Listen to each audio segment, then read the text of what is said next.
ando ta bota baga ko biye ta ka ta dirisa ala ko nale da na ma doni kai ka botoro ngono kwa ba nyina le ala ko ni le ba dama de sege e ba la wule ka fincha manke oh me ni ala na here doni kai abi nyina ala ko ni ki mi ken ora fo ka temele fo ti se ko landuguni ole ba dama de nyina ni ki kuma kwa le ka baran yere ko nye ko tan yere le te tuguni tante ka signano ye ka ke ngani bi kilina tante ka ke fana e do tu kala le wole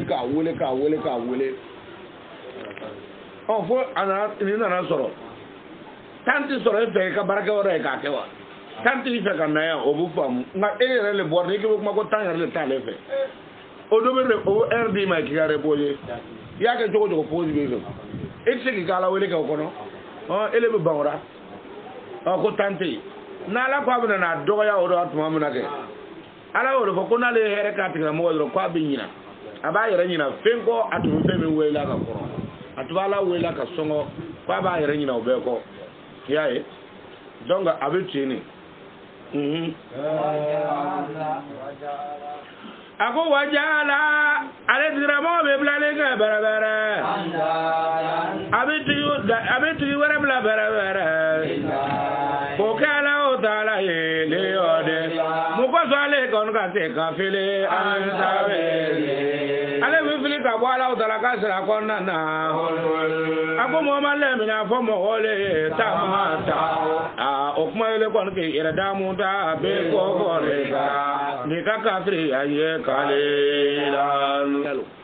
ebe tena ebe sella ebe suna edi wala mi wele kala barkala fen wara nanaw ala na here don ke yere nyina ala ko ha ko ne le ga sewede tunte walma bu boni sirgu do ya bula ko torbo ko depuis ale mo ke fe nda ale makasa ha ko ati ya fo ale ko amna mako ala le yake iko mo ke ga sirgu ni en to be se atibe ke yedo donc abitini oh na ale ala ya baraka ni jura akoy do kafriyae ko muhammad afa mo o tamata o to e kono ka e mi o mi kete ko ka to do ko sanfe e ka here kono ko doni kafriya sa we ko so mi andone abike ala bra se kini chen oh naka akoy naka sabu ele adama de ne mi flane tete mena asia bena sabu ele mi flane e berabere mena asia bena fe mi na do tasma le kono e bi do jana ma kono ala do kan ki jana me do mo de oh aman ako yalo mo wa mo mi jati ka ne ko mo mi jata ne me ka jo berabere ana dai ako yalo mo be se ka kewa mo min taray jo ana alayli su dugutla ma wala bula ke jo ay yoro famu ka ele oni tarawini o be tarawini foro tikele de tarawi kar mo ta koye o ti alaka livre kono o yi organisation yi o yi an yere ka warnyini ka organiser mo amuna ku monopoly ka o do anda ko ka to ka don mi wara yani bi tawili mi foyina dobu ma ni ka nafla ka timina nafla kuma bu korona abin mine me yani bi tawili sungalo nafla la ka ke kwa kamna o ka so sungalo na so e yere to bala wele e yere to nafla ke e ta ala wele e ka sra ta ala fe to foyi sungalo na je ka sher gwa mo dara o to na mun gara an na ala ga nyina ndamna san wara take wuya te kuma ka ala ke nalmane za annu sungalo borara yere ta ala ko ke tuguni auti seri auti nafla ke auti ala wele sufe sungalo na se ka sher gwa mo dara ni amu ko atake halu ladbeya sungalo de ala batu kalbe e bala batu fanu ya ngwele mu ka ka sanga wulile sungalo mu bati ya sungalo yere ka ba obutunu ay be mu ba mora atimna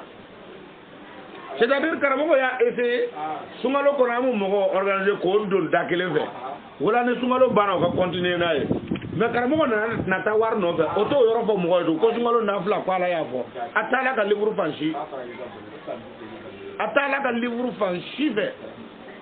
na so rani sambite alaba ko na nyena ife ana sutan laban lojan ko be sambite alaba tulema o donc man ni yo ke ifati alaba tu le be sambite to ke folo ni sambite dafara e bi so kana alaba akese gele du mo me sambite ki so raw ma jale donc ni ka sungalo kele sundura bana ati tiɲɛ fɔ mɔgɔw ye wa o tɛ se ka kɛ yanni i bɛ nafila kɛ su fɛ e bɛ nafila kɛ o k'a sɔrɔ e de tɛ b'a kɛ b'a la dɛ n'o tɛ ni sunkalo nana i b'a kɛ fo ka sa ala tɛ kuma e fɛ a t'i filɛ mais sunkalo kɔni ye ala bato kalo ye o k'a sɔrɔ e yɛrɛ b'a la bato sunkalo sera i bɛ dɔ fara a kan sabu o ye ala bato kalo ye nka e tɛ foyi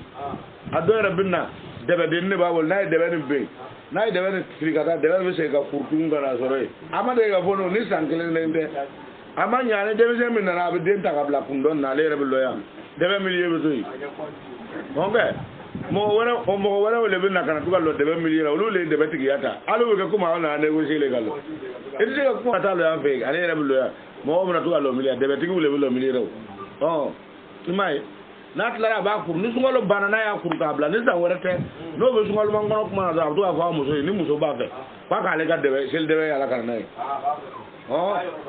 i t'a fɔ dɛbɛ ɲini ka i ko seli dɛbɛ e bɛ de ka seli wa i t'a la wele o kɔsɔn ala ko i ma ko a bɛ wuli i bɛ sɔn nafila de ma ka sɔn ala wele ma yanni a waati ka na o kɔsɔn a ko i ma a ko amani a ko yala mɔgɔ min wa mɔgɔ min jate ka ne dɔn ale bɛ to ka wuli k'a jɔ bɛrɛ su ka dugu tilama o la sunkalo ko t'o ye dɛ ko sunkalo sajidan a bɛ suru kɔnkɛ ka taa sujudu bɛ ala ta la bɛrɛ n'a ye sujudu kɛ a bɛ tila k'i wuli k'a jɔ tuguni bɛrɛ ka kow bɛɛ lajɛlen ye k'a to yen a bɛ sujudu bin ala ye n'a taara sujudu a b'a ka laɲini fɔ ka tila ka wuli ka lɔ a bɛ kɔrɔnan kala a ka sura minnu lɔ a ma kɛ e ma bɛ ko nafila seli i ka kɔrɔnan de jigi o hali n'a sɔrɔ i ka lɔn tɛ bɛn ka taa alifatiya la ka n'a bila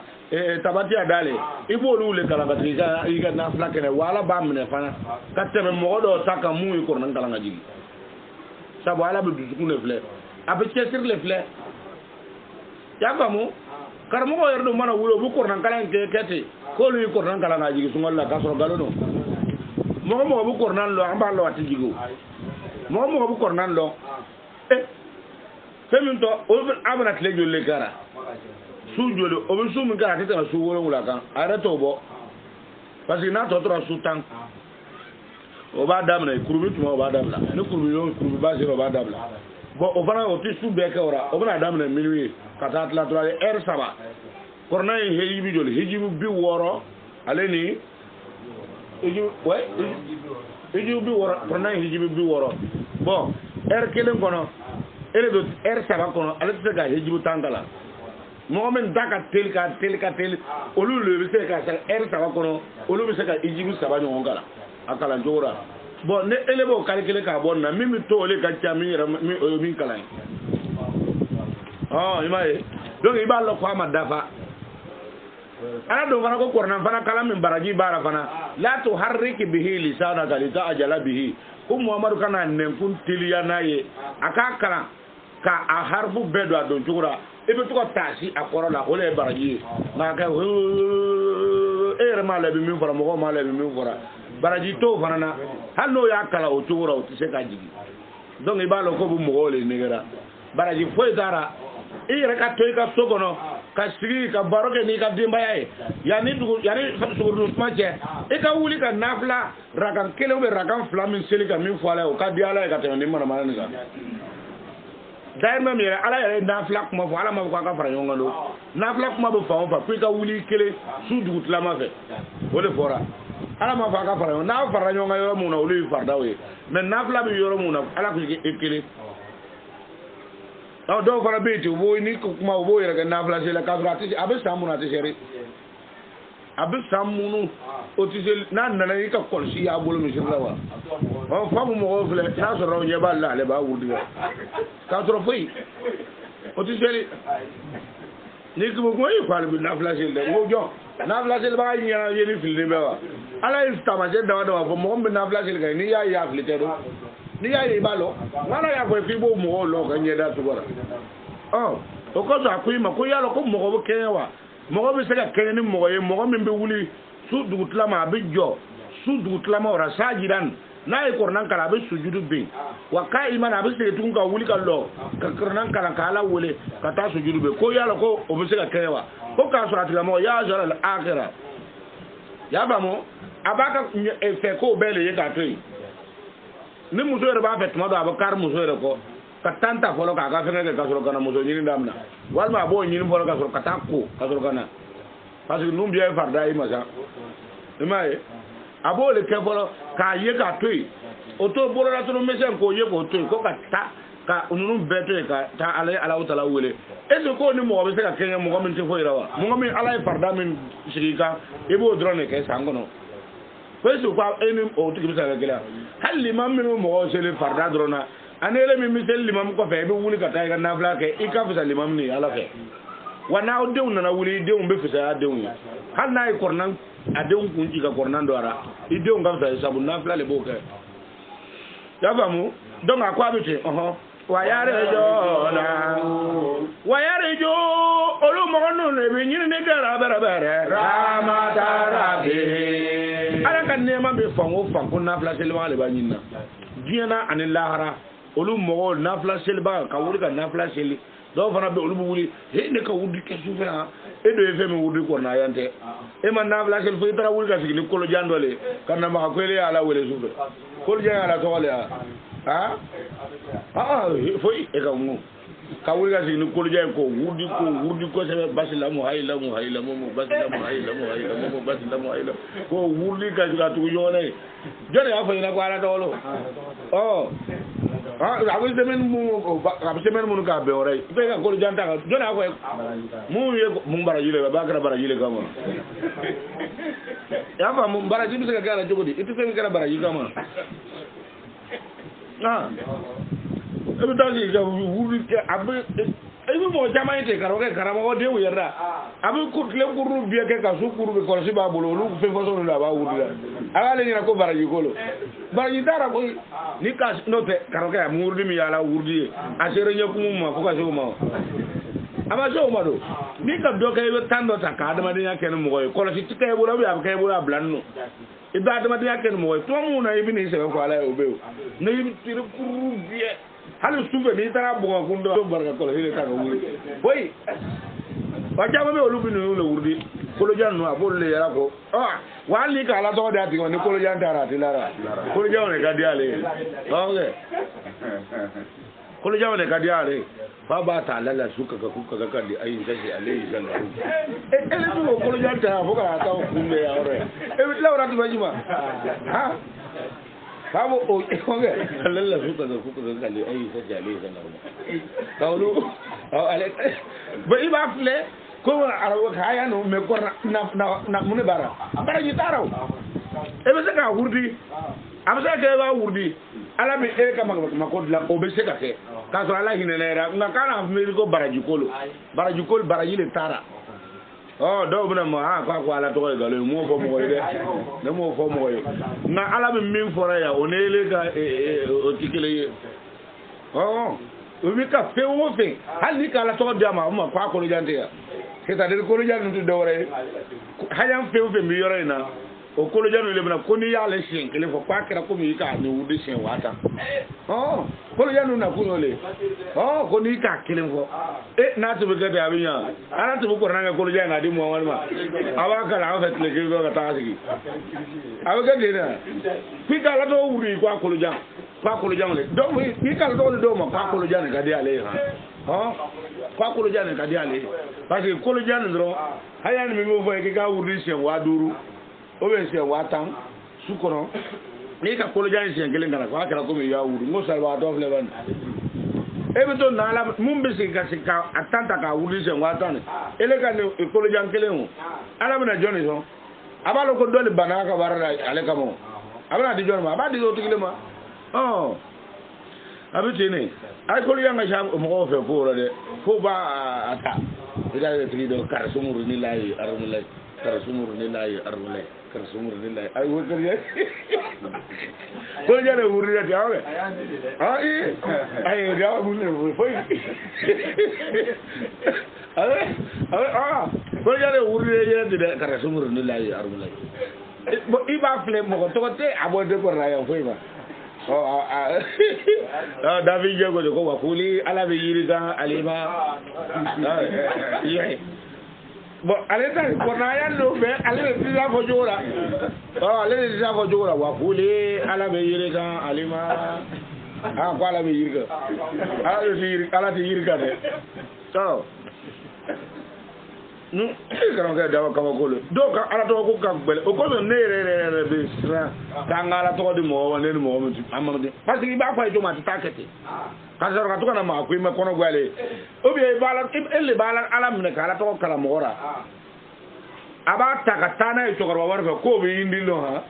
o ko ala be ta akala ngoro re kanya o ana e be ta kala ora kanya ana nye be amasura le fe abi ne le bolo ne le be mako dila na ne le ba lo mi kara ne ko fe yino ele ko itu so ro bi abta ka ta fu do e ko itu ba fa ga se betire ko yino na ko ka se beta ale ba se bata nyina jogo na akena do o la to ne madara do dia o lu le bi ni ko fa so no e ibara to ko fi ala to ko korba chaman be bi ele ko da ka korma mo fe ni nana abala ni mo wora bolo ibi ta fle bi defo do so ara ibi ta so bu ka yordo tlen werma ni na ka da cien bien aya ketina ala ya mi e bi barka telero donc ako mo wuli du su du tlama ko ma ko fo ale ala ka korna yan kala olu wule kolo wa yazaral akira obu ko be o nyana ko bo ye ko toy wa yarjuna ko lu bi nyin ni rahmat rabbi ala ka nema na ba ala ka nema le nyina akra arjina akra femi sa ala ka nema lo ba nyina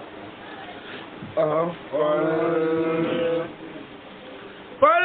ako muhammad ako mo ye bara ala hasa wala wa ya la mona mo mi bala dala ka sharia lo bere wala dina ale ni mo de la ya la mona mo be ke ye dongo ko so tumadora ni ala ko tumadora be hanni ko do wulila ni man kan do wulila ele mi ya le ele fonsi do tumadora ele bi je kanin toy parce que ale ti ko mele ba ko le famu tuma do be ado manata do bata kerera wuli si de yor e tara fo mo mo lu bin dalmay ado re kala no ka temele kan koy mere ka akili se ka miye kan noro ko nan kelina ni akili moye ni kibu kuma ba ne fo ka ta ka do ka karo kere e wuli to kibu kerege ala ko la yas hal yastawi lazina yallo mo be kene wa di alamuna mo men be femin lo wala zina la yalamuna ani mo men ta lo e ka ay kelina ni kibu kuma na ta fa na be ka kuma ko ya ye ka toy ta ka toy halo bu soro kala ne yera damane nyonche ele min ka akili ka bonni ni kera ko lon bari na ko abukuma aye ka te ko itra akili ni kuma na la ba ka akili ye o ko so ba fo ko on répond un imbécile par des silences okay ale imbécile ni kana ya tin yana dro idaje ka te o le ba ayira ko ya le répond no de ni kuma na be ina ba ka akili maye donc akoy mako mogo be se ka kelenye mogo men be ala ka sharia lo mogo men be femin kalama ale ni mogo men tamin kalama ko es ga kelenye wa ati kelenye o ina ma eta fo ni korna men flani bere ya ta za kero ako korna me hakle jeli ke o le ba ni kuma me fo ni flani le korna kwa be hakle jeli ke mogo la ulu le alibab mogo mu hakle ka bo aba ole so akila so mo ko me akila do wa ibi kuma ka tere ba ale fana ba ko ale ba ta sarra o bien ele ka la yini kuma mi ka to ka fo bo te ka kuma bien déformé o bi ka kuma bien déformé ka ba lu bi yawo ne de la ka fa ngo sa du do isi harake ka ne bla ya ne de la ko fa o ye ka ya ngani kuma le bo mo ko dara ha fa ko sa du mo nganduru isi dara ne de la ko fa mo ye ya na yo ne ma la kuma mbora yoro na ka ta mun gana ne re ka fleti mo ha nena mo yere madam dama del ko baro yere kere ni ga do sa mi wuli ngomu mangaji ay na fo kale jonya fo ya do ne ha mo mi yere afo o tigiti ne long min tara fo ale fana ye o tigini ne madel ka baro ke ne nu bi alondo o tigini ne madel ka baro yere ke ande na madel ka sigite ka baro ke gay aton to sele amuna filiya ya boya menen na madel ka sigi de ba be sele fo kana se atama ne na flama sigite ka baro ke na ma ke jumalo en groupe bu boka sigi ne ka ne na ne madel ka ne kuma yere fo mo ye me imaye bien aka miria ko ne ko sai dum muga anu wolowula o ko mo wan jori ra wal ko le si dara ke ko kana bla kana macam depuis le nana ta fa ina ngo sai dum man ne wa na bo le fa ina o ngolu man bla kana de men e bi mitla ka ko ngo membo ka ordu ko no ngolu man bla kana aye ma lo mo ko be ta bo kuma e jogo mina ka ko lo de oni yer na fara ma na to ka fo ngo sai dum man ba bla kana ya o ya so ma la ngolu nu la no ka muna fi ya ka kenye ka soro sai du do bu bo ya le tik fo ikuna al mere ne le fla nya tik ma ya men na ma be ko mo bu bu mi ga le ka ko lu le mo ba yi ale dara wina ka ko ka fo ko ka ne fale o lo ai mi ya ma wo mo fale ya bla kana le kuma mana tina ale dara atara fo mo amata fo ya du nya ma ko atara fo mi re o ti fo yi men na lo ya ga le ta lo ko ti fo yi ka to atara fo mi e o ti ti fo yi wo fe ka ke fe ni ko me ne nyogo ti se ka ke fo yi mi ge do na le ka mo mi mi le ale ne ko ne ne o ti fe o ta yu to la ne bo lo ale de la ka ta fo ne ka karmo ke fe ne ka sala yera ka ta fo ko mo ni ala to do lu mo lu ya wudi ko aga de un ti ke fo yi ko ya du ko kala no ba o sa yu to ne ko lo o kuma na hande mo kala mo ko le jogo kata dugo kala ka de on détruire wa bo imi akara fo ne ka karo ke imaye mebi biya kala me te kuma kata fo ne ka karo ne ba tafsir ra wati mina mo ne de ne blaka tay tafsir ra o katla ko mo ne dugo do lu mo lu ya dugo ka fatia be ta ba kwa ka dem ti te foyi sai du lo ha mimi fu yina sai du lo ine ya to foyi lara fa le re lo wa mbiya ba so kele re e ko tlo no ko ye madame le biyo ne la tan ko na kuma ko amadiga amaku ale fa le dimina kana kuma fo mo ni ne bora kala yorra samina ne tla ne kala na ga bane na mo nga so ka fo ne na fa li le ko wale ba kala mo ko fa ngana kuma fe ne la kay ka mo da tara be wale an do to fo ye asika ko rawo ye ta du yara nga te fo le nya fo ale kuma nu foi tabo hala yere de ngabo yo amuso mata muso ma ato lu fara te ko lu fara la do ne le gamu to tara be wo ma aka tuka fairo akwa abuna ne sanje o le ko ma ni ya ma abu mo gore sa da memu ni tuka foi nya ko me ni ya me ko abu mo sa ya aka mo go me takatasi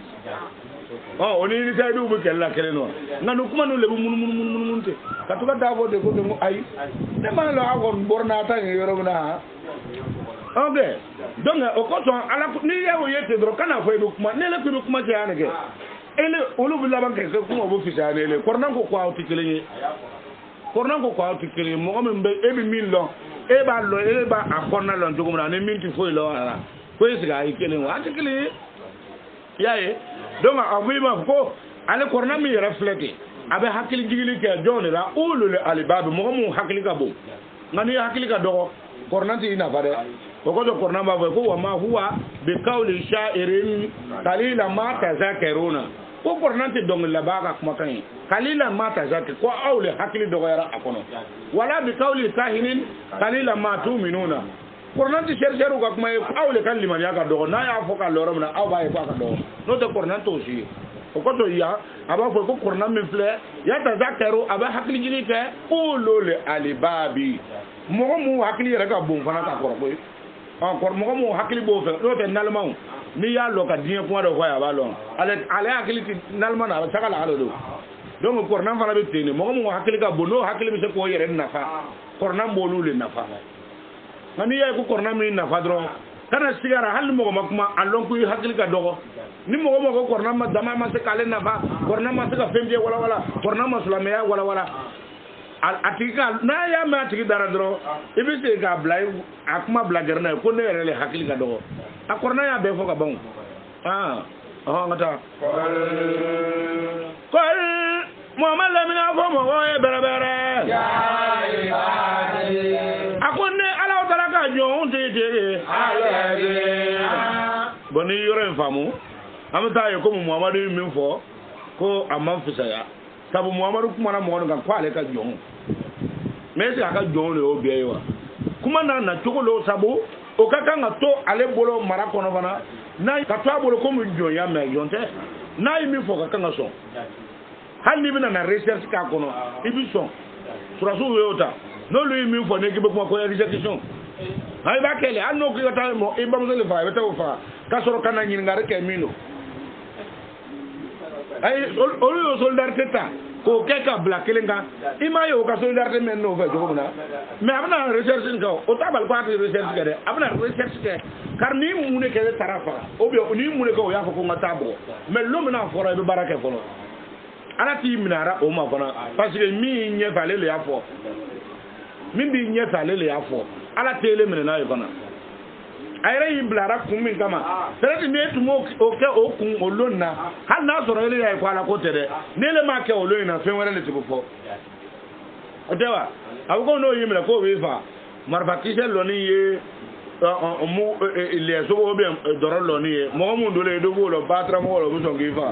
ono kwa mi ewe yere ba mi kan ina ke kwa bana adande ni ya me o ni bla ebi dawa ala ka lo fe mi beedo ngona onyo na ulo okoso muawadu yafo irko tutu ibuna la fatabi uni ala ka sharia oboni ko ara sharia fora ya ko belonga ba mena kwa ba la kanu nei min fo abutu ne le ko yo habibukumullah no kera ala be sorka o kanu sharia boni ko ara ka bani kuti tri nyamo ko ala tife nabi safara na o faina si vous m'aimez observez mes commandements sharia temenen ko ole tewa na obine fe na olara kwa obine fe ko ne mi fo ko tieno ninga commandement fe fe fo ay kwa kanike abake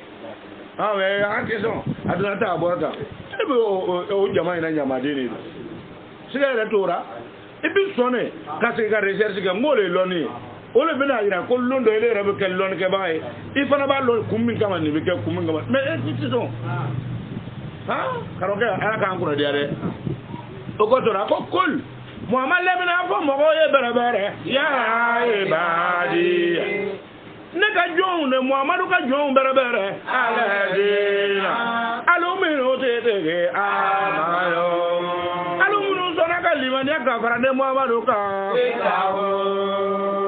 ne Muhammadu ba nyina o be awbera je ne kono ka sirara ba ko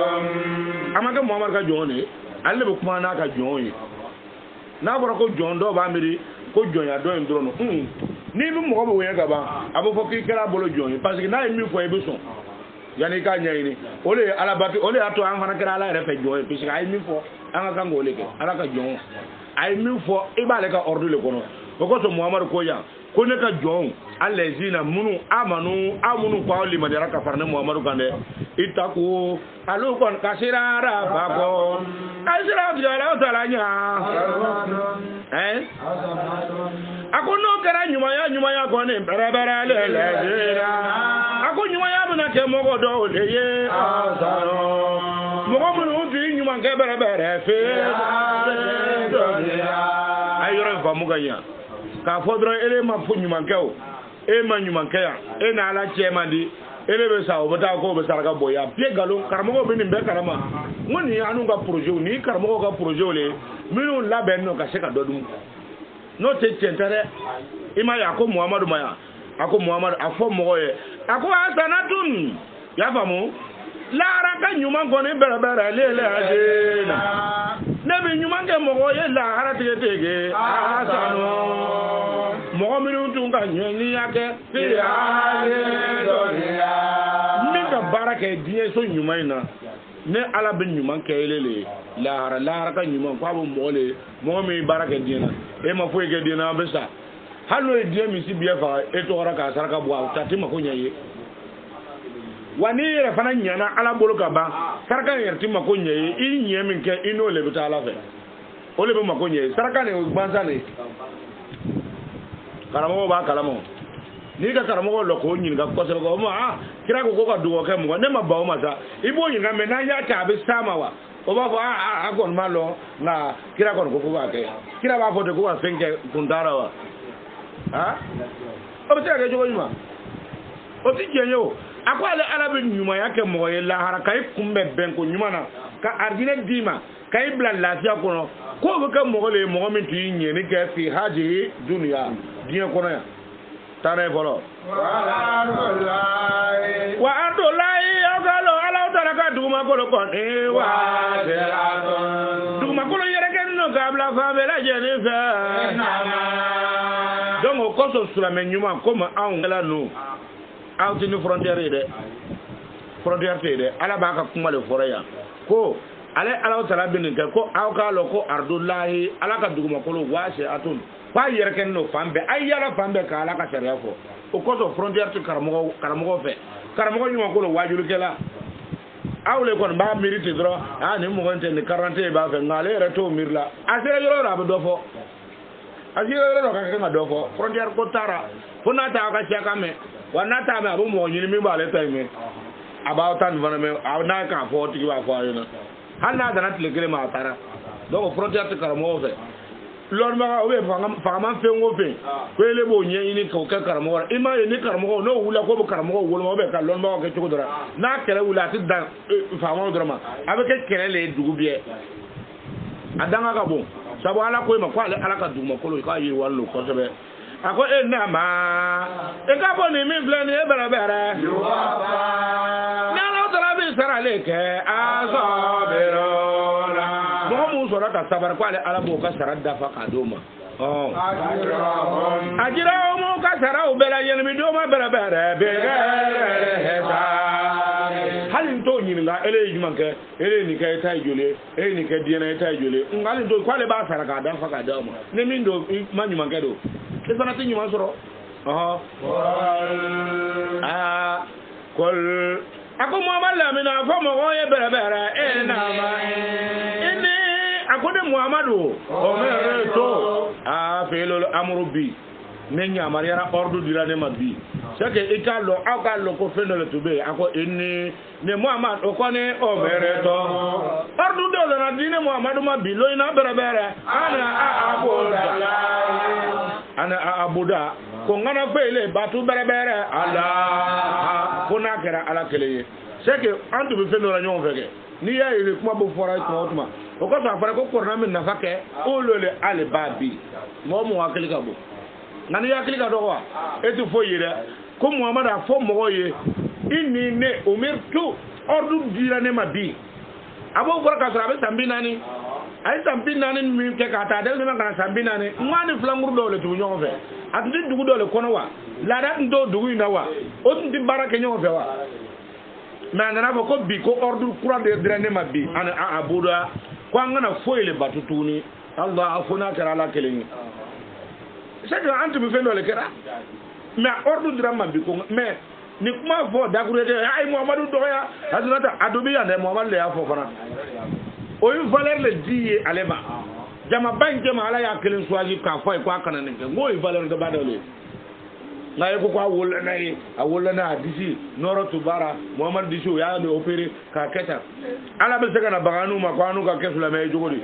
amma dabo jide ya tama anti arabuye an disi ba opere ko anga ko kornanta ala ma ba anga ala do kwala tibe mo ga ele ki eno Muhammad ya fa korna ko ma ana ila basharu mislukum neti foye farso tigi aw nyogo yuha ilayya wa yu drone kera kana nema ani ndisi o be ragele no no wayu kera kana ema ele mi fani be kalankera karmo ke mba fora ye wayu le fona kata ema ni ya longa ba e ka nye so la bana ya famu donc akoyo ko inni ne Muhammad umirtu ordu diramma bi ana abuda ko ngana batulike foila Allah fona kera la kele mo kele tan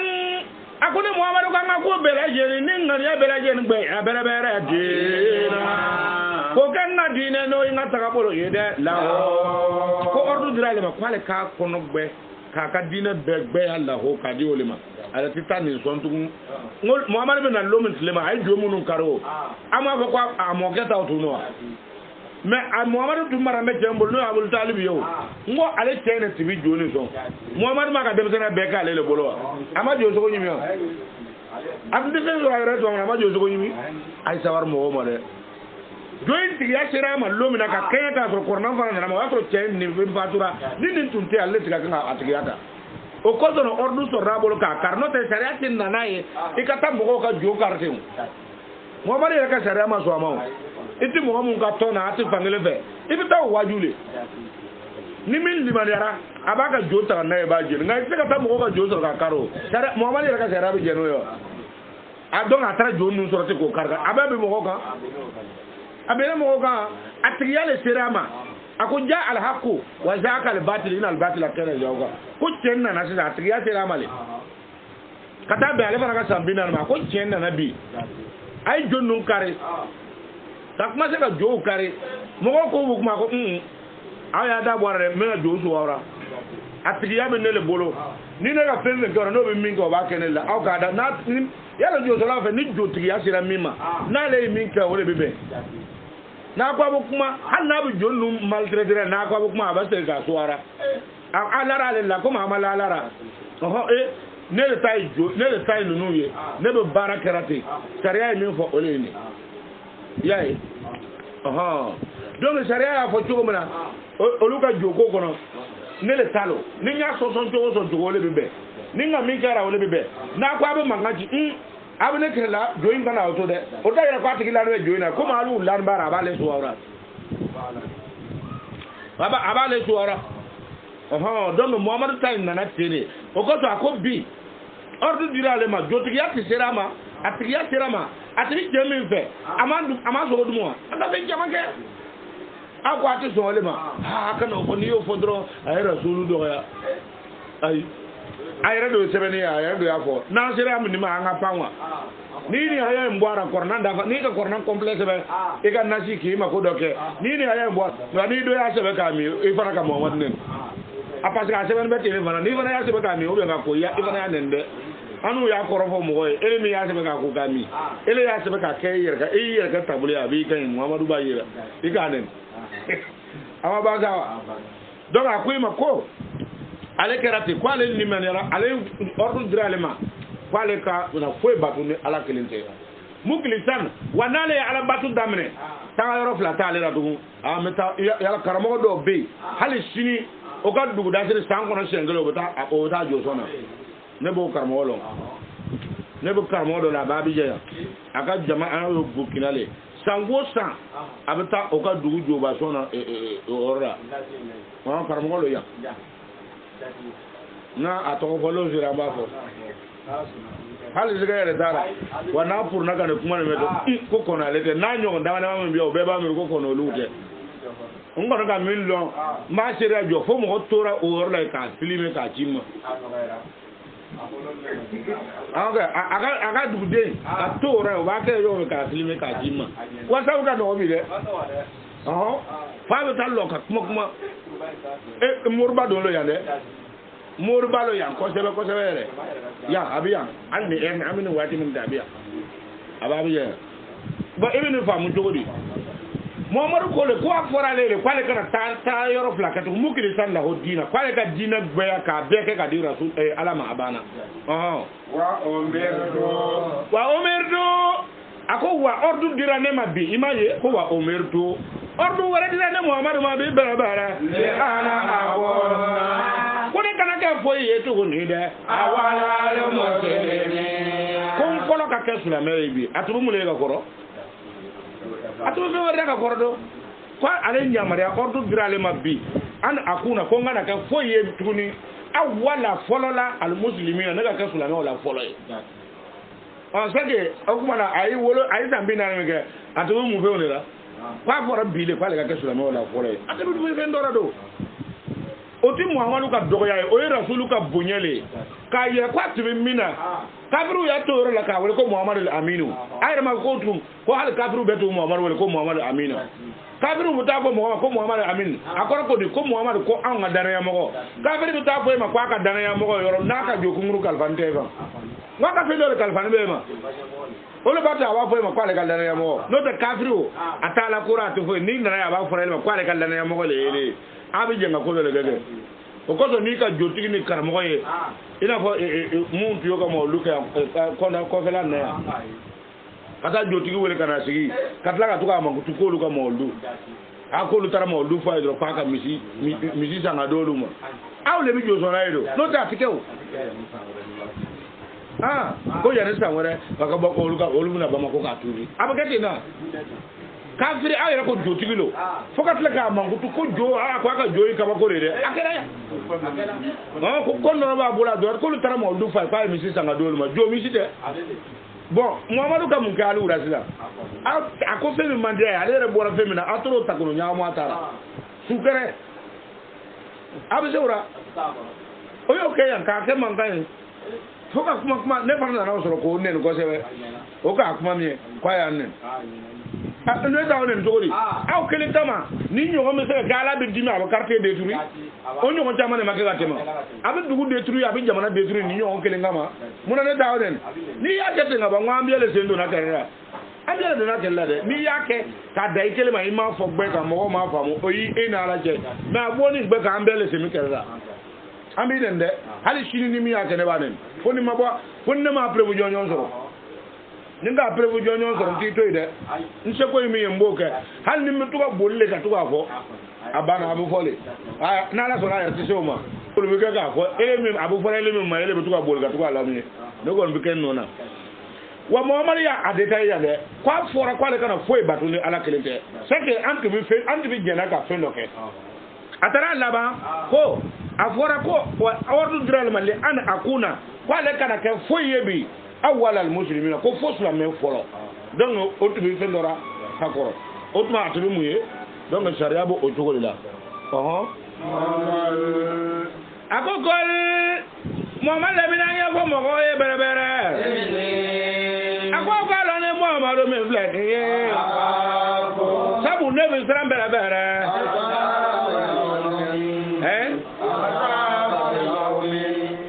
akona be sram no ka jangata nye berebere dile intigala o tala kota akona be sram no ka jangata ni kuma nusa ka tan ni ye fe akan na ga signa ya famu ako ko ale al Muhammadu be kuma ale be ni min foranya da inni akafu ko ale Muhammadu yere be sira ya famu in aswaitu rabbi ni yinti ala kota donc ka joko ni nyaamu yo ina fo ni ya ke joma boy ala kota le ko ale be sira lo nga jangata nye na ka bon o do ni ma e kiyama jolo jangata donc ni mo mi yakete kala ko jangata bi lara ko Muhammad lamina fo mo e berebere Allah akalo ala tala ko ni apodo ala tala le ni batu kaka mo kelesa alu ka ko na gwe ya de ai na ala tala ka dina gwe ya la ya ko mo dini ne Muhammadu ka dine laho aya gbaya ka di alama Muhammadu ka alina akadina le do na fara ko site fana e wurulo no site ko ne asabu ya bordo la no tale take aduna ta bordo eti balon eti ti femilo e bele ko di duguni ako ay gbaya le ke dini ne Muhammadu ka dine na laho ka di atiki man ne na min dauma asabu ya bordo le men ne salo asabu ya bordo le ale na fo ay kwa le ka dine aya gbaya ka di niya min fo aya gbaya ka do Muhammad talo babodo au ka la tala batu berebere au ka batu ni ke fen kon na se do babodo ma alu tara fen batu se do se min dera lo ye men do le mi dana la tala la Muhammad le na fo mo ye na le ka bone baga berebere olule boni mogo de ye ka kero olule bone ni ka oyo yere kun bone berebere wa ale anoka somo bela jeni oya ke ke obona ke amajolo na berebere akoje woje ikalo ni mi vle ni ho ale jati ale ko tera kasara ya ko soro kasira alele ko ni mbu bone bagaye ale mobe on mu bangede be zola lo na ko suma berebere abolu mo no ye berebere kabolu zamvela la berebere kabo tasuma ka suma na bere bere ako suma wara be so ola menda ja ne be so kono kono mo do no kwa be katene tasuma ja tasuma le bi yenga o sanfe ja asuma tasuma afana suma le be do na suma tara bolu mina wolo tewa no ta mi wela ko suma tane adoda na wula niema na wona suma na wula bone na suma le ko o suma tasuma ka ja asuma be ke mo o jaan me de nun ko sanfe wazula lo min taati ko aja fara be ka o do teta ro bu wusule quoi o tin jeng na de yalla wusuka jugo jeni ngale ka jugo jeni de tanay zalika ko ni mi blani bala bala yo ka we ko la ala tara ko mi yele ma ni ka ibada la ka jone yele ma de be aba ka jone yele ma ne o tasma ito we ka dobla o sanfe ka dobla o duguma ni kunje mona sentre fana mona ba la gere do do be do so abu to ka wusu abu tini ya ibadi ako ya ibadi ya ne la dara ka jone ma bere bere ta ko na ya aisra ne nyede walladina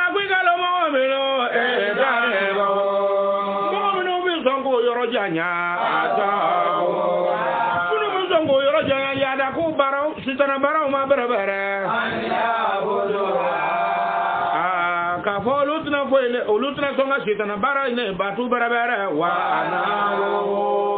olubo yere se kade la obo yere se kade ala tarama agonu zondia iba fo fa bashir ako ekanu so dia ke ibadi ote o albushira ako nu so dia la nu so dia bolu mo no ye fa ba ele ko be nu so dia le ke ibadi ne ka jona ne ka jomi nu bere bere o no be na ni ngela ale ka ola jomu nu be ala mo nu be kuma ka me bere bere na lu be ta togo azana obitu anyuma ne ko be ti kuma mena para mo ti kuma na be ta mena obu wajulu ke be ba mena me ko ale ka jonyuma ndo be de olu be meni ke wajulu kan be ra fayata be ona olu mi yele maka to o asana mi ya nyuma yo obitu go le ko no de karmo ko kuma ka shabi de o kuma ka sha na bara ko kuma nyuma fana o tayira ko mi bara ana nga digimina ay heketo ay ya fama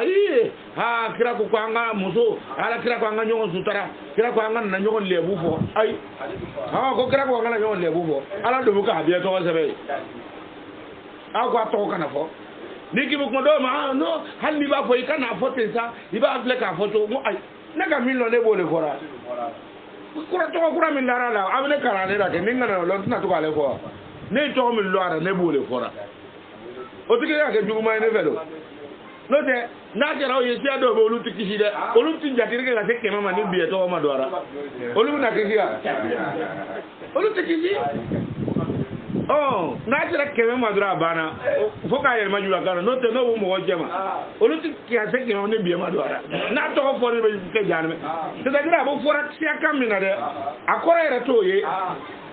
mi jula kan no ka to ba fo kwa to be biye ke ele ba miri ko ju olu yere ta ye akora to ye do on est même to lo na ne yo le fo ne ka to mi lo ara ne yo le fo e ko kwati foti ado bu fo tu mu na o ma ne kana ora o bien o ya fo te la kwa aka to ko fo te wa ya lo ni mi fo te la mo baraka no le e ka me te la kwa aka to ko fo ne mi lo ara ne be o le fo abana do fe ko na ko fa ya ta be no asara mu yo ye o bu mo négocier mo négocier ala ko ra mo ti mo négocier ala ko sharia dinena al négociation te ora ya famu ako mo munu be kuma kan me ka karamo écouter ka be écouter fa ya tabi ona obitu asa menele wulaw kada tuba a jugeté akata e duma alameo e ma do nyin gawo ele be ele regione e mala ngolo le do e be tara min nen na le ba yo la rete kuma e fe duguni bisika ba lon ni c'est-à-dire ni ale be tara famin fe gaba ate kuma e fe dugu abata ele be min la fasara ele no lu be fara ni ngo ate ale ra e be munu la fasara olu ti se ale ra atuku olu ro ga kuma e ko ka mena abo nenna o kuma o ta mena e mi tora fo yoro janka me e ga ko ma me o kuma na se min bara olu ka lo ko mele ka danga ka borofa o ya lo cybernité le raminge e were be le raminge o tele blara la go baro ke ala ka an dia na baro sawari anan dusu fa ala ka dia amado wallahi ala ka ande sawar ni dusu fa de am no teke ni o te na la to di mo ma e bi kendo ke londo e bi kendo ke londo ka barrière okay tanay olaika kwikalo lo jama mo munu butu ala ka kuma kan ko ba me ka tuga nyima ko de akolu le mo ye bere kwa bu folu le makwala yo kanda ele ba flado hanga karamo kele ni ay die be men ni ya wajulu kene a jama ha ay tire mbafa ale bo le enti takal la ne ti bo rake ala ko munu ba me ka tuga nyuma ko halni jamate ulai ka ko mo hada Allah ko ala yo le kanda ama ko mi nga karamo ay tire mfado fa ko tire ne du way wa ko karamo be tire mfa chugo ati fa ka se ni ballon tambe ati a yama ka jawo yido abu fafuka nalmo lo kelma mu to kelma lu le ka cha mu ko nana bo on table tu ko ko karamo ka tiren fa e bi table jama jama tiren fa ne abebie a chewo ibu chewo yara kelengele bo dina do dina chewo le ma aka mu ne fa aba foi fa do ayre ma foi le ke folo e bi table dio drone bla bla no ko lu sigi no lu le bla bla bla no ka tiren fa aka mu ne ya foi o ko no lu tire fo son nun bia na ka jamana na ko ka ta juara mo ti jue ka gen bia ka sa be tlo no daga bo so mo bara tlo no wa alunsu kana yete de obu nyomo muso nyini min ke tlonte alonna e wan muso ko mi ta kebla ka boya ka jamana cheki fo jamana wara semaine fla ko kana sigara fio anyamo jele be ka ko no olu ibi ke façon munu ye ko beta o radro o be beta nyamo so nyini yorle ala kamate na ko ni betara ale fana be karta ta abu fem biade o mota no taw wajulu be gara su kelen dorne o tawa ngalu ta ku semaine fla wal ma kalo kelen kunta re do o beta to nyongo nyini le o beta to nyongo nyini folo no nyongo nyini ka ba wajulu lo no boro wajulu go beta tunga ta nyongo nyini ka si fajira to wano na muni do ando no beta no tara do beta nyongo nyini kashi abana odrono nyongo nyini ndrono donc même fajina ko mo munu ya sami ona kaula mo mo be kuma ka umme fayata be una olubu tugu ahasana ho anyuwango de ulaika ko lu mo de hada lahu ako ala yolu mo le kishi hada humullahu ko ala ala yolu mo le kanda me ele ba me ti tuga nyuma ko de ko le bu tuga jama yoro le ko kanda tele mafio wa ulaika ika fo olu mo nunu fana ika lolo jate o lole aleba fa bu fo olu mo le mako hakli nyuma tibu olu ta jama ko ra ko min fora ni korna ne akon digra na me korna no amana tuga ko olu le aleba bi wi alu mu ba jama ko ra anga tiren fade anya avion ta anga ilis go tersa ha anga fije sa mele ka ole ba anga soye sisa mana ka ngbansa mele ka gara ga soye o ya ku ngoyege mele ka gara ka ngoye akwa am tapi fulan sana million bisegi ha million bisegi nduru tapi fulan ale bo sanga kamo fani to tirena sa kana fi kana jigi koloma ta ko nya abala porala er le fete directement rami fani na wolo au derre finalement flebani tapi vola e ko tapi vola ntibe mo abudu avion ko ngata ma Allah ko baro ko million bi de nduru dumute fu ayra ati ayra ka bo ko ka nyaale ko to tarna le ka ware ko ka nyaale ma ka tawo mo ngojo ni to ko tlaner ba to jama ba ya ba mo donc abe men feyina ole yo oye ya ba mo nge donc akwai mako ulaika umbo mu be alaka kuma ka umme alaka wajulu ka umme karmo ko wajulu ka me obutu kwa nyuma ko korna ya ni fo obutu ko korna ya ni fo obutu ko olule ala yo le kana wa ulaika ko mo de olul alibabi ko abu fo olule ko hakili batigu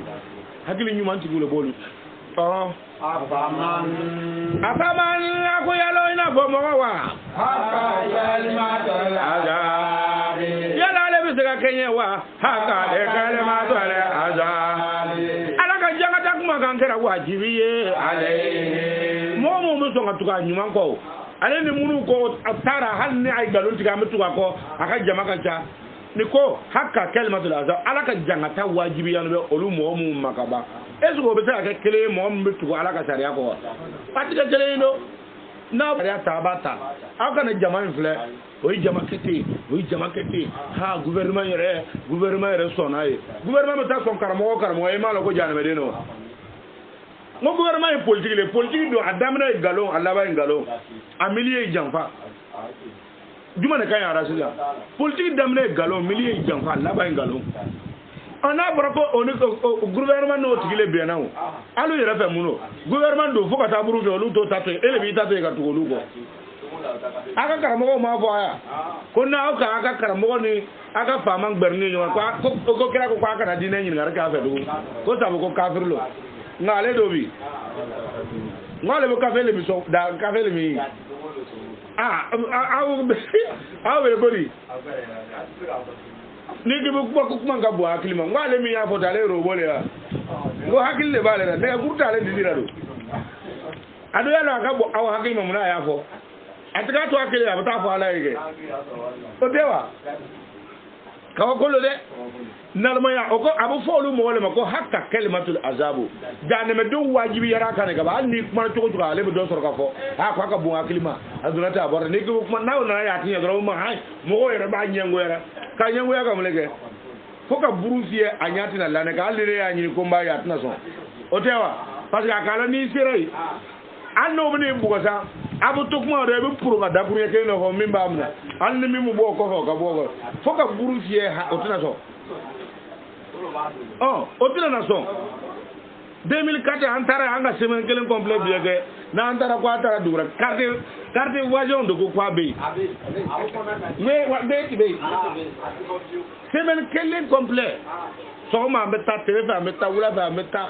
kwa pe amo ke ga de sewa 2004 sama balul kurun oh okay raw hal munu to raw video be o be dana mi kara 2000 la 2000 o buka dana mi kara 2000 la o kara buwe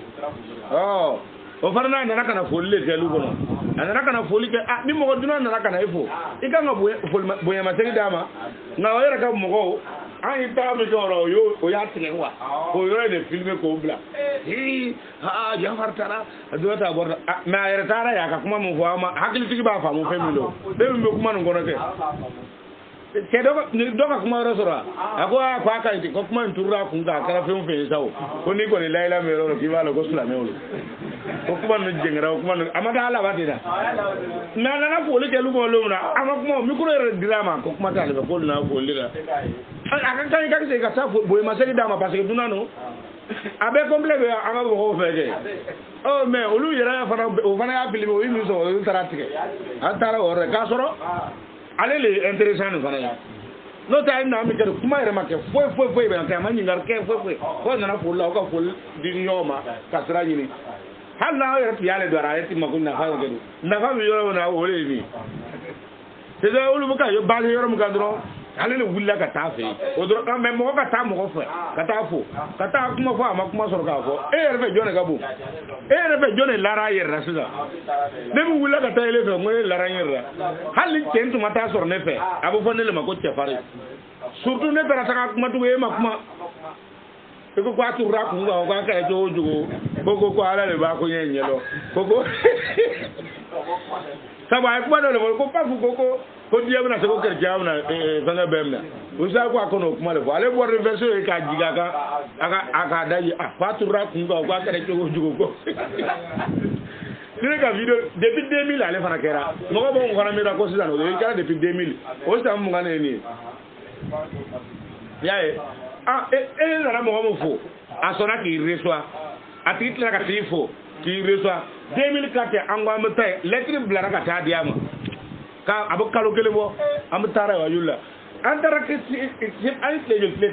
le temps complet bien que so ma amata telefa amata wala fa amata kwate e na mo mo fo it ma lettre black na iki ale black na so mo kibina na fo o ya organiser ka mo ka kai kono tati atiki tla ka lom black ta ka tai fo no tiki tara e ka dura it lo ka ko na dimo e bor ku Allah so rani voyage bele refeta et ka nga annuler au rendez-vous kon kama o tewa ne etara vaira kibina kumbe no ma isoro o kele wele ka kwa na sogoma kwatiki na sogoma o te o ki wele ka kwa kwatiki na sogoma eta kwa abono lo comité no afanga birao comité no matlanga kirara me aya kwa ko shini wula fe o be shini ngene mena mewa wuli kana mena na kumbe amena kuma mbese ka tanga jira o te ka ke fana wa ya bollo anara fa mo ba bollo de mo ka nyonlo do nalmo ne be haka kalimatu la azabu jangata wajibi mu olu le be kuma na gerana de ne bu ni mu be ko ne be garna nyene o abe yamba sere ajo ya famu donc abe tene donc akoy mako ale alaw talaka ko mo munu ni jangata kuma wajibi yara ka ke wajibi olu fana kande olu bu munke afa anta ako yalo ele muhammadu wa to kero ele mi se ko lu mo fozon on yele ma wa ina ele mi se ko lu sama ko bota sama ko na to ri jana me do wajibi ro kanga ba ikibu kuma chogo atiri yele na taye ka kuma ega haya mun fo kuma yoro te du abi yele ma ko hasiri yalo ko karmo ya hasiriya adwa tabo ala gelle be karmo be mun te ale yere jati lon ba o dugu kele nay halo tale flefe e mu fora donc akoy ma ko yalo ni jare me wajira mo ganga ba ele be se ka otigra mo sama ka bo jare me ko ati se be ita dai wajulle no ta atison la kina lezina nga kwigalo mo me no bere mo me no kontona ta serara ba munu sara otigra la talanya goro iba fo gurafon ako jan arjina bolokuru nyakele kene be lawom arjina jisma bolokuru nyakele molu mo no yebere me fa o ya akili madiar lo nimbe olu kun san be bere ako akili madiar fa lo nimbe ma ko fana be asenungu asen kordu ala kan do ala kan ni dia angarge no te karmaka ko mo munu n'olu limani yarake ako mo munu n'olu sona ka limani ale ala taala fele kasra ale ala taala nyeke ako olu mo ko gura fun ko arjine ya famu arjine climatiseur en lafiya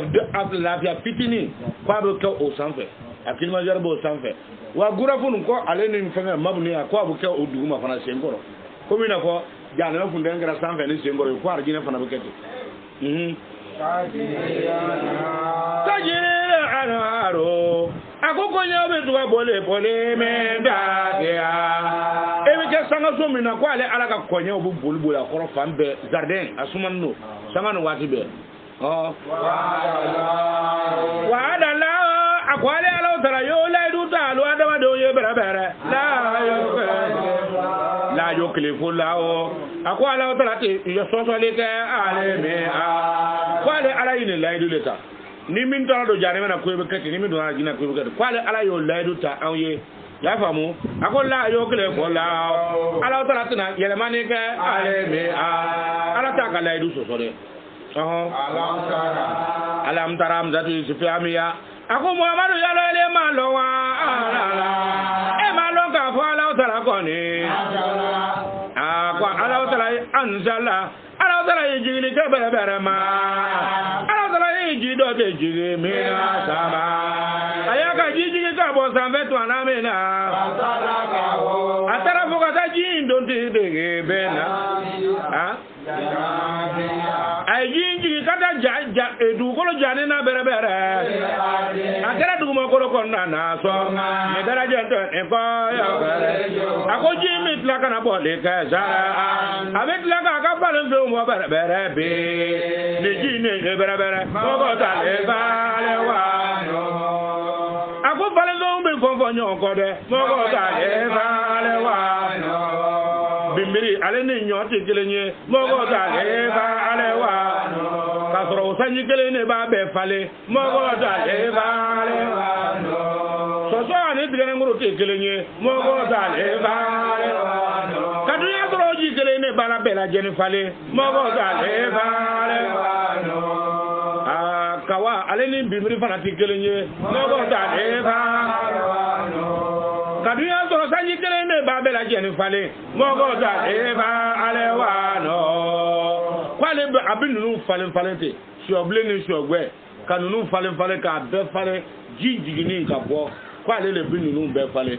mo tani fale wa no o yera couleur no qualité o yera ti kelenye na ji kelen do le ya be fale soma okofe na fale na betla ka ko foka ta se tugunu na itonta o jikele ne be duara tugu abina yelma ka kise yaro abdo yana ko do ta lo ko nyoki se ke jogumna ni nyanda na obe kawa na itonta wati mina sanyi chaman ta ku yetugu alle sanyi mo morso moro nin ne be kay sufe jimi mi jigo le beta o jikele ne beta do tugu ka ke kana forme ka kise o jikele no ne boke Summa ni bela jento ne ko abetla ka jo bere abetla ka ja bere fatara aku ibna ale yete ke mo se fara abu kuma se ka kun suru duli abu kuma se dura ba kun suru abena ja abu wuli koy ka ko ka ja o ko fe abetla ale mi ndale ide min jarara ni hanna kara mangoro sa min ko ora ka ba abu kuma se ka to ka bon ayere ma ale mangoro ma fa surtout ni kabalo ko abu kusuru ka yele ma ka bon me bela yante ne ko abetla ka bla bere ko to aman abetla ka bla ka ke se man fe yete tege ako ni fana kara akli jigi bere dale ka ni to na tege le ale ba ni be adama do hakili jigile mo hakili ka bo abaw hakili jigi kwala be na aw fana fagani aw falete katla kana o fa ka se ka wuli fa be gete ago yalo mo wa ala tara ko ni gbe yale ke mo mi ko ni na so de ra o na la tara mo mi du ku gbe bere aya gbe sulame yale ko so ale tira mo ko ni ala na ke noro le la be kabwa diga la utara yoro ayoro famu ka yede ako afa man yalo mo mi shara la sodira o shara Allah na la utara igbe yale ke sodira ho ala utara ye mo mi ndu su kungbe lele esila kunna la mo mi ndu su kungbe sulame ya kange ya famu fahuwa ale jati ala nore ikalo osulame le noro ka mera ante abuja ora mo se ku turuwe pharmacie na be o se ku ni tara ba mo kanu ka gbe ala mo fo akwai makoni muhammad duskun ama fo muhammad kalana karamo yala lulle bu kuma ko yera ke ko lulle noro akoni muhammad duskun ne be yara sulamiya kan iti ka foi ke sulamiya ko iti foi ke ni korna ma min fo korna bana mana min fo anna gbere arma mbi bama ko srata akoni muhammad kera wede fa huwa ko tigra mo ala nurin abu fo ko tigile be noro kan men rabi noro men bora ala refe no te tour mo ka noro ndere kata la kin ma jere koro watiri mi fe mi cega doki kono mara bosa otino ale ka noro ndede ale noro te katuka tamaki ju wa noro te de sulame ya nabe dusukuna hal dorme kelen ta tigife hal na da ko nyimbiye bona ka bankana da ko mo torida otara abna so sulame ya bara ko le tigile be noroka min bora la fay bawailon ako walo mo be no dusukun gbere ade bawailon ako bone le ka se ya de golo mo dusukun gbele yara ka o ma so korna ni fo o ko cheya na ko amna korna tata bi abuna se ga ni mo tibe a dusukun gbele ya ka to do nganga ko bone bo tiga mo fa na ilahara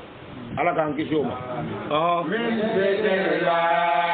imaye adusukun gbele yara ma so aya dusukun gbele mi ni zikrillahi ka bo ala ka ko folima ala ka zikrillahi la ilaha illa allah atigra mo ya dusukun gbele ya ka bampeu ka bo ala ka ko folima akwa ka la ilaha hey tan balu fele wolo tan balu fe wolo ako fa wailun ko bona be mole mo mi dusu kun jara min kasiyati lay e min zikri la ka bo ala ka ko fole ma so ala ka kelma to fole ma ko bona bo tigra mo olai ga ka lo ale tigra mo ko ne ale tigra mo ko be fi ko ne la mo be ko tigra mo be fi la filmi bangila Allah ismu mankolo akwai ka lo ala tala ko ne na ala tala jili ke awere bara hadisu soyu hadisu asanu ala ko galono ako Allah ismu mankolo ako ale ala taala jati nazala ala taala jili ke ahasana ala hadi mune jigira kornande majigi kwale ala jigili ke ka bang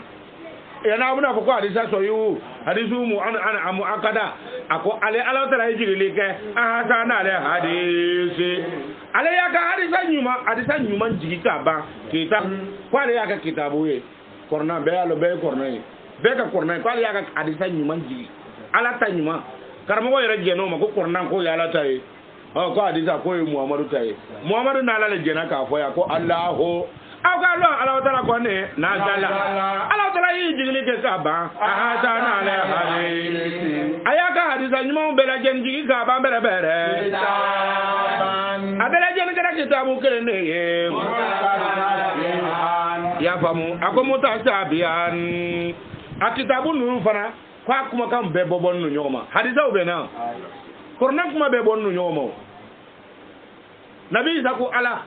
nabi musa ko ala nunu be ko ala korna tigi ko ala nunu be ba ala ka batule ko hadisa kuma kan bon nu nyoma hadisa kuma kan bon nu nyoma ako Allah la ismu mangolo masamin to ala taala asana alele jile ke najala masene jile ke asana ala hadi wale yaka hadisa nyuma jigi ka ban kitaba ka kitabu do leye moja tabia kitabu munu fara bonno nyoma oluka kuma kan be bonno nyoma hadisa bonno nyoma muslimu de laki darde lasma wi hanbali safi mukaddamati arsala hadisul qudusi amu an mu akada an sunna alini okay ani samura dani ni biele fanwe ani laki dari ani aba hurairata lasma wi bare nunu biele o sini sitik makele ashini sitik makele do bata fo ko kan kete do ba fo ko no ko ati daga ko lon amuna ati nyo bata ko lon ba ko nyo so ya kolon ba ko nyo so ebi mu fora ako Allahu ita ala taala wa na jala ala taala ko kele yiji leke asana ala hadisa bela jen nyuma ala taala ya jigi bere kita ayake kitabu dama doye moda shadia olu bela jen kuma kan boni no nyoma o boni lo korna ya boni no nyoma ni ko taurata ni ko lenjila abekele abeba fo ko akala le batu o tewa ko kuma ka abobo wati kele na koy me ko mutashabi an abobo no nyoma koy masani wa ko olu le be ketani ka segi fe doti na ko fe do nga on ta ka shabi de hali tina risati bora masani ya o le be ketani ka segi adama de no te abole nyefo ele bi koroti ta nyefora ka sa mimra wula farabo o le tani ka segi ko masani ya tani ka segi fe no akuma ma baza abu mu be du akotane taksairo akoduzuko mem akoma ya lebe ka bara jolo dole ni kurana tan ka sigira tumo ke akomo modo golo mi magaya bara meno ka bo kurana ga bonye koso ale mo gole ye ya ke jaona raba mo munu besra ala yerenya ni kornan kala o koroko ni kornan kala hal na baka dejon ta kwa ta kodo ke obe genya walma war ko rendez-vous do rami nyagamu israel afarbe fa kenjena ala mi ko kenjena amna kete ako korna ala ya kornan diole ko tane ka se ni ya kala ka tane ka segi ko mo le farbe fa mo golo bi magaya mo me misra ala nya ab farbe fa net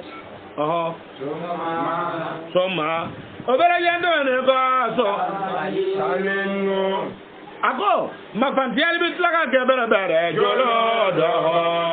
o bi tila ka courage wɛrɛ ta ha ala ɲɛna ne ma mais an a to an ka courage ta an taa ala kɔ ko o kɔfɛ ko ne kuma fɔra n'a fari fagara ka bɔ haramu ko in na ko summa o kɔfɛ taleno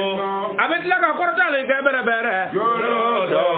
o dusukun o golo bi tila ka courage wɛrɛ ta tuguni wa kolo bɔ o dusukun b'o sama ka taa a bɛ courage ta ala ye ne bɔ na to ka taa ala wele to ka taa ala barika la a ko filamɛ ɲuman bɛ ten zalika ko ni min filɛ nin ye a bɛ fɔ olu le ma ko olu le b'a la aw taara ka kan na kɔnɔna na aw taara a bɛ mɔgɔ le kɔnɔ kan da yaasa mɔgɔ min diyara ala ye bɔn dɔw bɛ yɔrɔ sa ko a fɔra ko min diyara ala ye mais kuma dɔ le nana sanfɛ yanni kuma nin ka na dɛ. kuma dɔ le nana sanfɛ yanni nin kana fo i k'o le lɔ ko ala ko a ye mɔgɔ kanda min ka diya ye ka mɔgɔ fili min ka diya ye kuma dɔ le nana sanfɛ a ye jogo dɔ le fɔ n ko i b'o le kɛ a bɛ fɔ ko i diyara ala ye kuma min nana sanfɛ o a ko ale ala y'a ka kitabu jigin ko a bɛ taa ni ka segin aw ni ɲɔgɔn cɛ o tɛ wa a ma kuma daminɛ tɛ wa ko mais mɔgɔ dusukun bɛ magaya mɔgɔ golo bɛ magaya ni kɔrɔna in kalankan ye mɔgɔ min bɛ siran ala ɲɛ n'i dun dusukun magara kɔrɔna kalankan ye fɛn min fɔ a fanga b'i yɛrɛ k'a kɛ a se b'i ye k'a kɛ mais kɔrɔna kalankan ko a ti ɲɛ ele fari fagara k'a dabila o e ti di ala ye wa e ti kɛ mani yasaw ye wa o de ye mani yasaw dɔ kana fɔ ko mani yasaw ko ala ko ni mɔgɔ min diyara ye a b'a kɛ ten dɛ kuma dɔ le fɔra sanfɛ kuma min fɔra sanfɛ o de ye nin kuma ninnu ye kɔrɔna kuma fɔra mais ele ɲɛ b'a la foyi t'i n'i ka haramu cɛ mais i kɔrɔna miiri fururu i sigira i fari fagara i sigira i courage ta ka taa ala barika la i ti kɛ mani yasaw ye wa e de bɛ kɛ mani yasaw mais a fɔra aw ɲɛna o mɔgɔ kelen o jama kelen in cɛ ma ye dɔ fana bɛ yen a tɛ ka kan ka taa i ni dɔ yɛrɛ tɛ ka kan ka taa o ko kɛ ele ko i taara mais ale taara o fana bɛ kɛ mani yudili le ye o fana bɛ kɛ mɔgɔ le ye min diyara ala ye ala y'a fili puisque a yɛrɛ ye fili ta a yɛrɛ ye fili yala donc e min kɔnɔ ka kanda ɲini fana o kɔsɔn a ko i ma ko ale ala bɛ mɔgɔ kanda mɔgɔ min ka di a ye kuma min fɔra sanfɛ n'i taara n'o fɛ i bɛ di ala ye ɔhɔn taa na ye wa mane ko mɔgɔ min y'o de la n'ala taala ye mɔgɔ min fili bɛrɛ fama min ha kandabaga foyi tɛ sɔrɔ la o tigira mɔgɔ ye ko n'ale ala ye mɔgɔ min fana fili i y'a faamu ko n'ale ye mɔgɔ min fili ko kandabaga tɛ sɔrɔ i ye fana dɛ donc n'ele mɔgɔ min fana ye nin mɛn ka wuli ka tugu ka taa tiɲɛni nin kɛ tuguni ala ka mun fɔ ye tugun a t'i to yen fili kɔnɔ wa a bɛ to fili kɔnɔ donc kandabaga fana tɛna sɔrɔ i la tugun taa n'a ye afaman a ko yalima mɔgɔ dɔ sɔrɔ wa mɔgɔ min kɔni bɛ se la wa ale bɛ siran e b'a fɔ yataki mɔgɔ min bɛ kirini ka taa bɛrɛbɛrɛ bɛɛ waje ka taa ala taara ka sira fɛ tigɛ jangata sɔn jejugu ma bɛrɛbɛrɛ kiyama jɔlen kɔni na ale bɛ taa fɔ bɛrɛbɛrɛ le sɔle a bɛna taa fɔ jurumutɔw ye tege a ko alu kɔni ka fɛn kɔni nɛnɛ alu kɔni to kɛra alu bɛ bara min kɛra a ko mɔgɔ dɔw le fari ɲɛtigɛ ka kɔ ninnu ɲɛtile tege jangata se olu mɔnu ma mɛ ala jangata se olu kɔni ma a y'o sɔrɔ yɔrɔ la o tɛ yɔrɔ min kalama tɛ tege ala taara y'olu sɔn a ye maliya dɔ si olu ma tɛ tege ala ye diɲɛ ka lamaliyali se olu mɔnu ma a ko i ka lara ko lara ka jangata kɔni ale le ka bɔ to tege n'a sɔrɔ alo kɔni kɛra arabuta keke maale madi a ko i ka danganiya ala taara y'i bilalen kɛ i b'a fɔ min ko le masale a ye yɔrɔ in faamu ka ɲɛ dɛ nin yɔrɔ in de bɛ karamɔgɔw sɛgɛn sa a ko wala ka di a ko i ka danganiya a taara kɔnɔ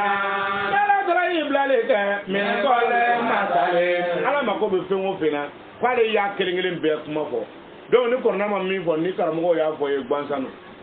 ni k'i bɛ kuma i bana kira ka kuma na ala ko ale mako bɛ fɛn o fɛn na ale ne kira jena olu mako mo fen fen na do kira darake ako wala kadi aw adama de aw ka danganiya darabo na dara dara yi misbilale ke bere bere me ko le masale ne nga mako ya fen misale bere je ne bila abe fora mo ngole tege tege wala ya be bla korno ngono ya famu ala mako mo fen fen na ba kira akli jigiya o fe kwale na ka kira mako be fembe na kwale ya be gbasi korna kono kaba me na o na ko korna ma fembe wala fembe ko abra ko akwa nga mu faye akwa nga mu le faye korna ye yimi mu fa koro kwale ala ya ka misela gbasi korna kono ale tam makunye fi hada alquran korna kelin kono min kulli masalin aka misela kelin ngelen bera kodi la allah o bada dalu adama de ko ni ya de on koni ya da beona ama mi famo abuna ba ma kan famo pedete alo koni ya da beona ama mi famo na ala tala kan liburu ufle pedete alo koni ya da beona afora yeku wa yikuntu fi shakin mi ma janazalna alayka fajalu ladina kanu yaqrauna kitaba min qablika muhammadu ni sigara fena ima min famu ne liburu min jigadima kui kata liburu koro le nyinga mu ya karanga kwenya obuke mu yeni tawrata te obuke mu yeni linjilje ole tu korna na auto ke okozo akwali ya miseli abugo do ni miseli ami fana bugora ka fo yina ko ay teli e do malo ko teli ke to mena ta liburu koro mo ngono ke ha jalu le jina kenu ya krauna kitaba min ka ibina usori ama bo kwalu le ka nyefo ay sel ay jagabo ko jagabo bo jogodi ko kemefla ko dorma duru galon fi nabi ibrahima mi dine faye ale mi islam ya faye na e chrétien faye na e dine be faye ale jagabo jogodi ni tara ibuna yo donc ibalo ko secrétaire halida mi ko dorma duru galon fi farnyalo a fa de te ko ne ko galono ni ya fle fana ale fe o be faye pourcentage do kwara pourcentage foi tu kemefla dorma duru na 2% 1% rete 5% pourcentage foi le tara foi le tara ati foi le ralinya na fa foi le tara galono ni mo yi ka baraka o yi ka ta sa ima jabo le isella kon ka ta sa ngai ma jabo ala do ko ni mo mi sella e ma jabo e ka lara fi se dar jina kura wa ama bo fana ko ni mo mi ka wari samun ga bele ala ko ibale ala ni yoro bo fena i misro ado yara ko ale taba atawara dorme kono ton ni dorme tambi bolo ka ban jaga bo bi mo wajibi dorme tan dorme kene ya jaga yi aw ya sebeni abe a sebeni betini ni mo mi bolo dorme flale ya jaga yi o pourcentage bu fo le ma ko 10% o ye ala tayi